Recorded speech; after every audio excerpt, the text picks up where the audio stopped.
ठीक है, आज की फिज़िक्स की क्लास में हम पढ़ेंगे रेजिस्टेंस, जो हमने पिछली क्लास में डिस्कस किया था, ओम का कानून। ठीक है, ओम का कानून क्या है? V upon I is equal to R K. V upon I is equal to, ये ओम का कानून है। इसमें आर किसको शो करता है? रेजिस्टेंस को। अच्छा, अब आपको ये बात समझनी चाहिए कि आपके घरों में, हमारे घरों में जो भी डिवाइसेस यूज़ होती हैं वो दरअसल रेजिस्टेंस के तौर पर यूज़ होती हैं।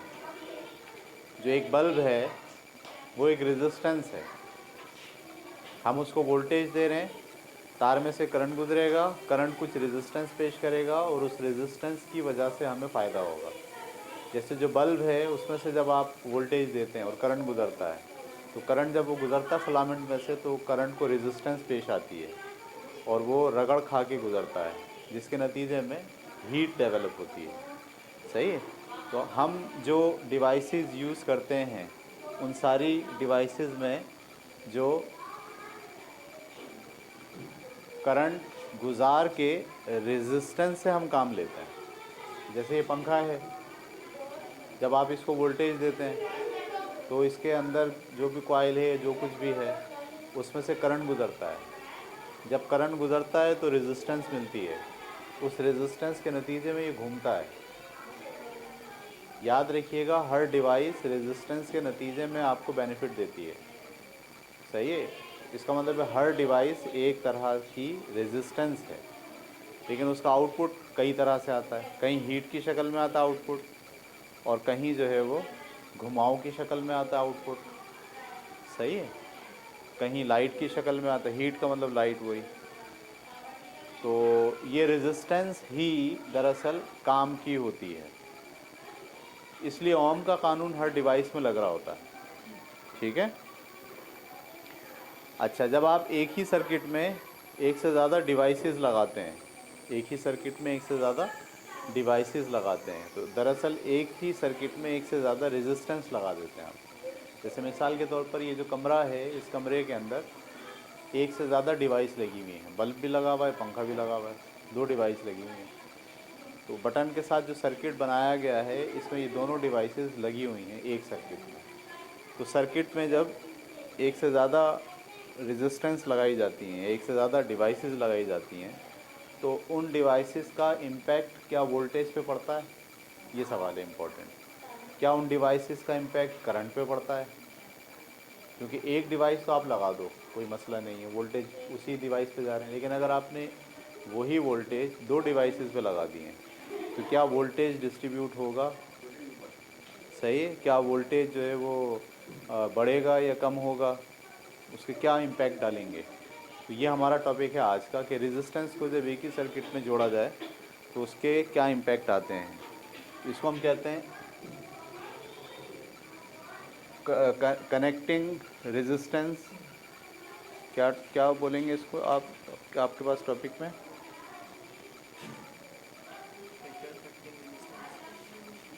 रेजिस्टेंस पे इफ़ेक्ट करने वाले फैक्टर, कम्बिनेशन बोलते हैं इसको। सही है।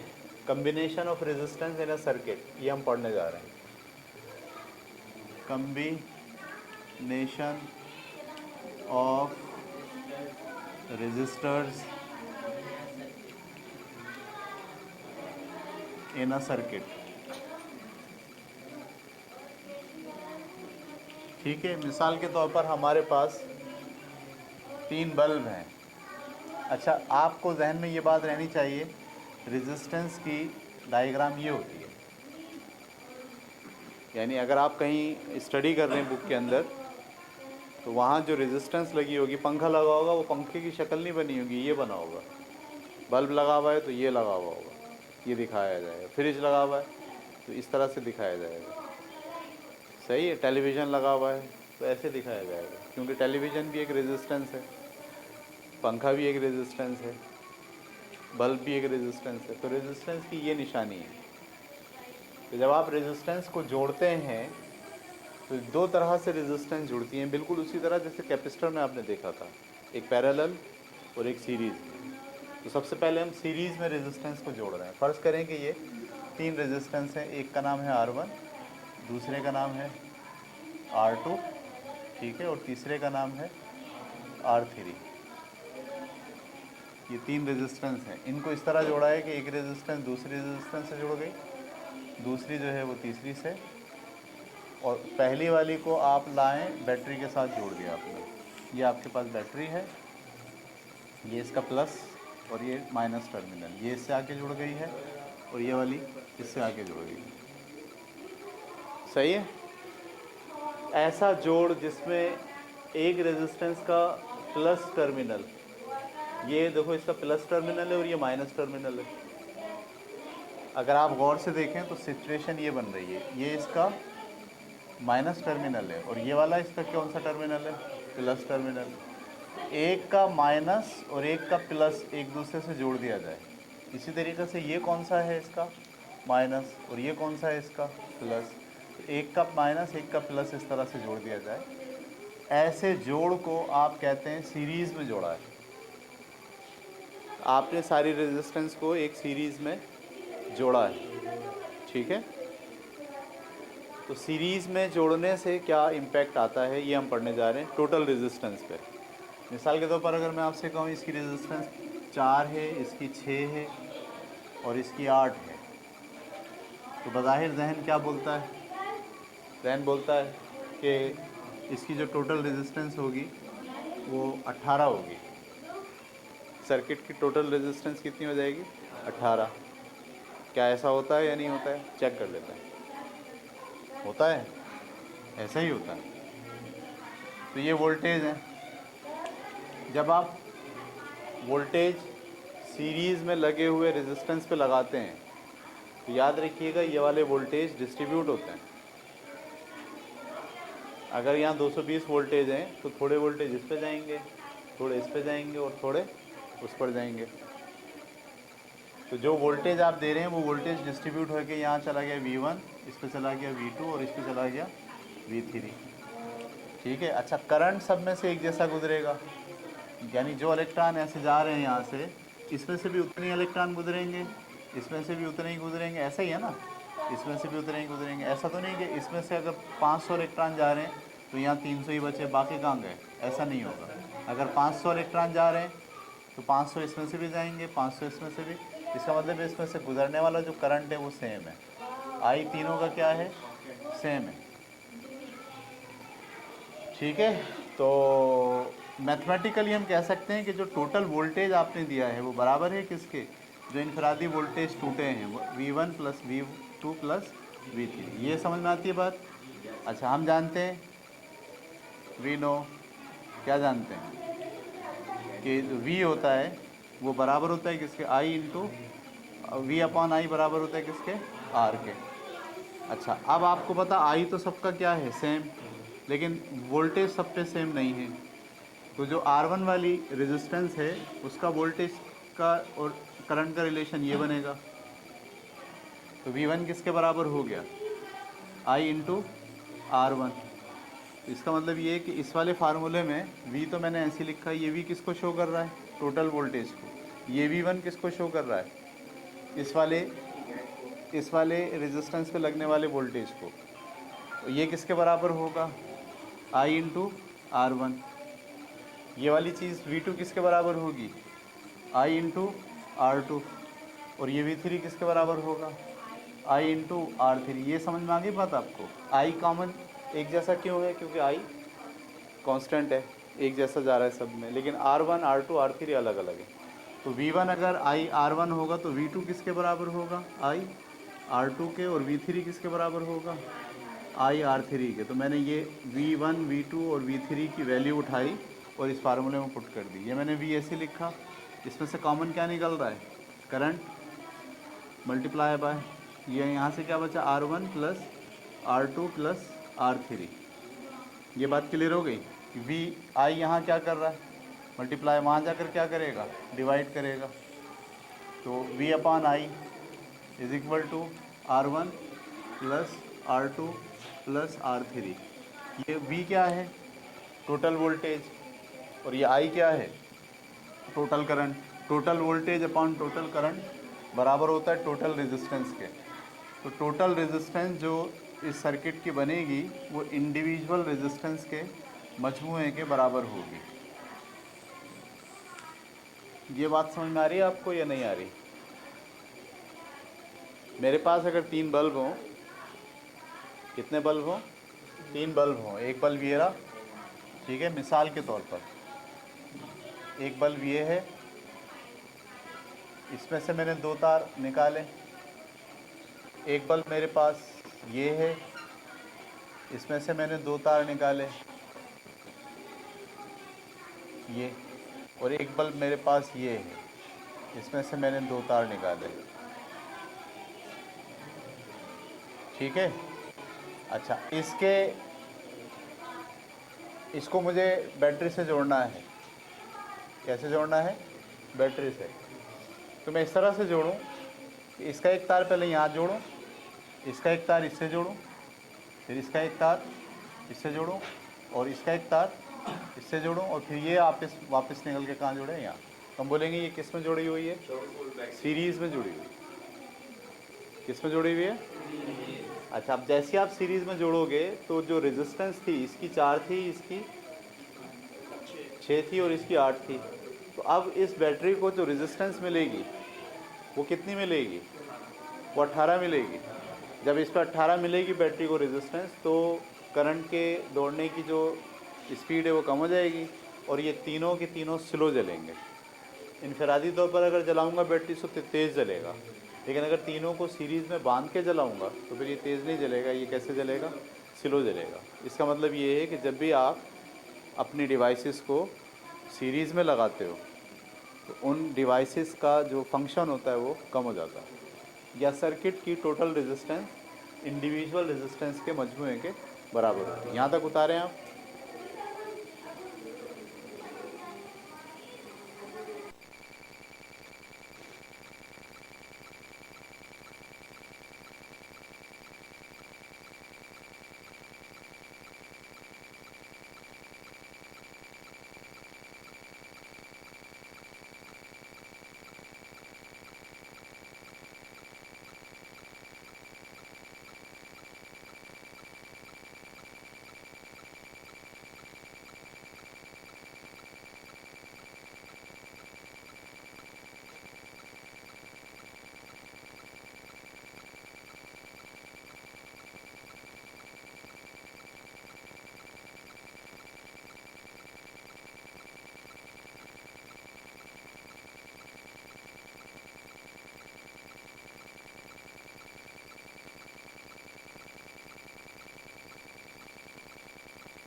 तो जब एक से ज़्यादा रेजिस्टेंस को जोड़ने का एक तरीका वो था जो हमने पिछली क्लास में पढ़ा था सीरीज़ में, और अब हम पढ़ रहे हैं रेजिस्टेंस को जोड़ने का एक ऐसा तरीका जिसमें रेजिस्टेंस पर एक जैसा वोल्टेज अप्लाई हो रहा होता है। ये तीन आपके पास रेजिस्टेंस है और तीनों को हमने पहले एक साथ जोड़ा, तीनों के प्लस प्लस एक साथ जुड़ गए, तो तीनों के माइनस माइनस एक साथ जुड़ गए, और यहाँ से उसको आप लेकर आए और ये बैटरी का वोल्टेज यहाँ आपने जोड़ दिया। ये प्लस टर्मिनल है, ये माइनस टर्मिनल है। अब अगर आप गौर से देखिए तो ये जो रेजिस्टेंस है ये भी डायरेक्ट किससे जुड़ी हुई है? बैटरी से। ये वाली रेजिस्टेंस भी डायरेक्ट किससे जुड़ी हुई है? बैटरी से, और ये वाली भी बैटरी से। इसकी रेजिस्टेंस फर्स्ट करो R1 है, पिछली क्लास में हमने इसको माना था 4, और ये R2 है, इसको मान लीजिए 6 है, और ये R3 है, इसकी रेजिस्टेंस मान लीजिए 8 ओम है। ठीक है, रेजिस्टेंस को बैटरी के साथ ऐसे जोड़ना कि बैटरी के वोल्टेज सारे रेजिस्टेंस पर इक्वल लग रहे हों, ऐसे बोलें, या हर रेजिस्टेंस के पॉजिटिव बैटरी के पॉजिटिव से और हर रेजिस्टेंस का नेगेटिव बैटरी के नेगेटिव से। इससे पहले जो हमने जोड़ा था क्या था?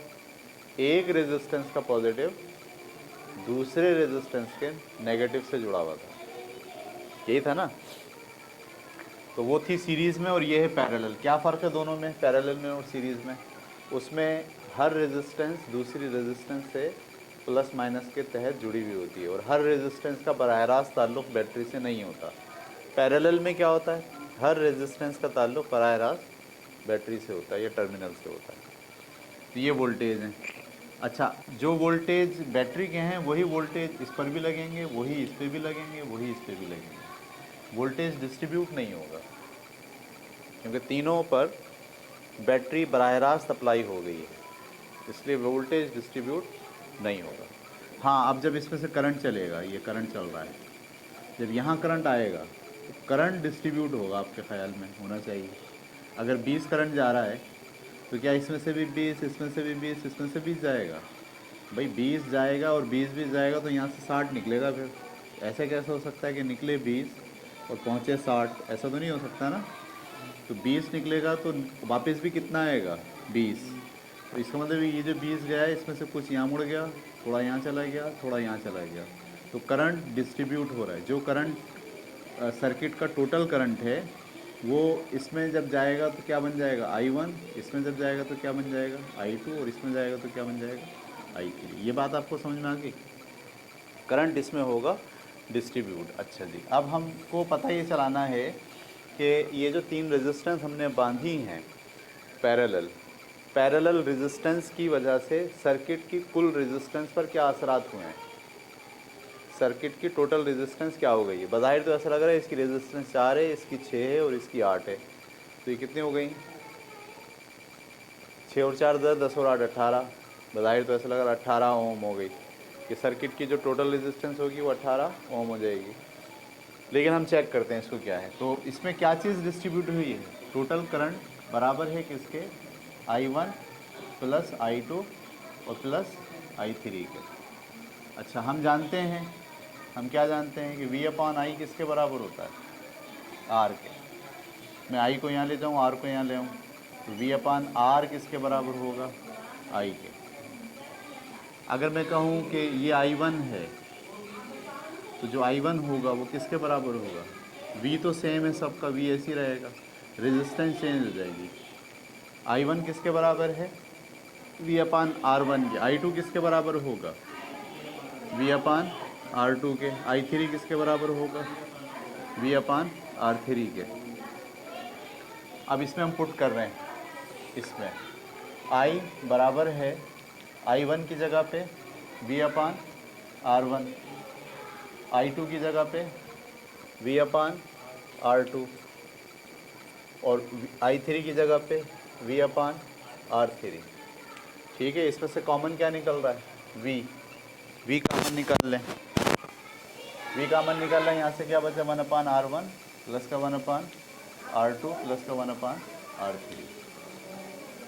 ठीक है, वी यहाँ मल्टीप्लाई कर रहा है, वहाँ जाकर क्या करेगा divide, I upon V is equal to 1/R1 plus का 1/R2 प्लस का 1/R3।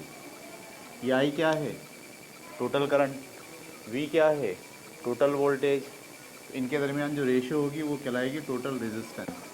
और हम जानते हैं कि वी अपान आई किसके बराबर होता है आर के। अगर इसको मैं पलट लूँ आई अपान वी, तो आई अपान वी किसके बराबर होगा 1/R के। तो इसकी जगह हमने क्या लिखा 1/R is equal to 1/R1 plus का 1/R2 प्लस का 1/R3। तो ये हो गई जनाब टोटल रेजिस्टेंस इस सर्किट की। इसको पढ़ेंगे कैसे, सर्किट की कुल रेजिस्टेंस का रेसिप्रोकल, इसको हम कहते हैं मैथ की ज़बान में रेसिप्रोकल। 3 है, 3 का रेसिप्रोकल होगा 1/3। 5 है, 5 का रेसिप्रोकल होगा 1/5। आर है, आर का रेसिप्रोकल होगा 1/R। सर्किट की टोटल रेजिस्टेंस का रेसिप्रोकल इंडिविजुअल रेजिस्टेंस के रेसिप्रोकल के मजमूए के बराबर होती है। अच्छा, अगर मैं आपसे कहूँ क्या बढ़ गई है या कम हो गई है, तो आइए चेक करते हैं। 1/R मैंने ऐसे लिखा, R1 की जगह पे क्या लिखूँ 1/4, R2 की जगह पे क्या लिखूँ 1/6, R3 की जगह पे क्या लिखूँ 1/8। तीनों का एलसीएम निकलता है 24। 4 के टेबल में 24 कटेगा 6 पे 6 ही कम 6, 6 के टेबल में 24 कटेगा 4 पे 4 ही कम 4, 8 के टेबल में 24 कटेगा 6 पे 6 ही कम 6, नहीं 8 या 24 3 पे।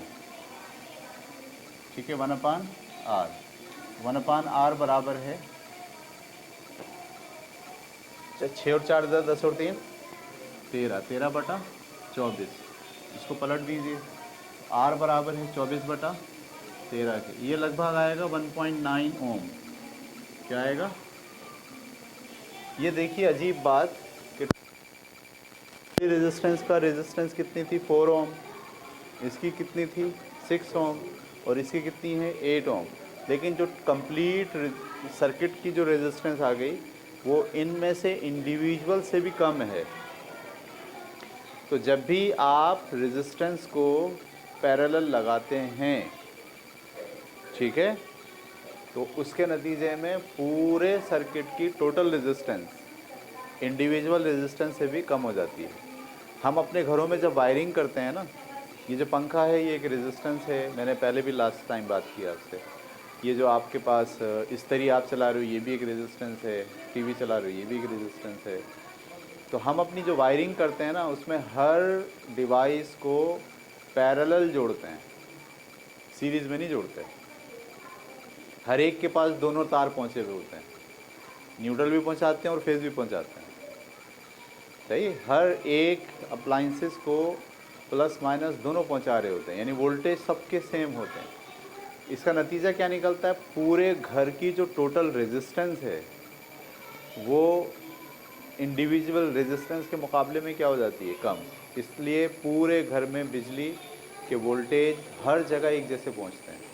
अगर हम इसको पैरेलल जोड़ने के बजाय सीरीज़ जोड़ते हैं, इसका प्लस दूसरे वाले के माइनस से जोड़ते, उसका माइनस उसके प्लस से जोड़ते और बोर्ड में उतार के फिर जोड़ते, तो नतीजा क्या होता कि जो करीब की डिवाइसेस होती वहाँ तो वोल्टेज पूरे आते हैं, लेकिन जो मीटर से दूर की डिवाइसेस होती हैं वहाँ पर वोल्टेज क्या हो जाते हैं। एक तो ये नुकसान, दूसरा क्या होता कि आप एक कमरे में एक पंखा चला दें, दूसरे में भी चला दें, इन दोनों की स्पीड कम हो जाएगी। तीसरे को चलाएंगे तो क्योंकि रेजिस्टेंस बढ़ रही है, वोल्टेज डिस्ट्रीब्यूट हो रहा है सब पे, तो सीरीज़ में कभी भी वायरिंग नहीं होती। वायरिंग हमेशा किस में होती है, पैरेलल होती है। उतार लीजिए इसको।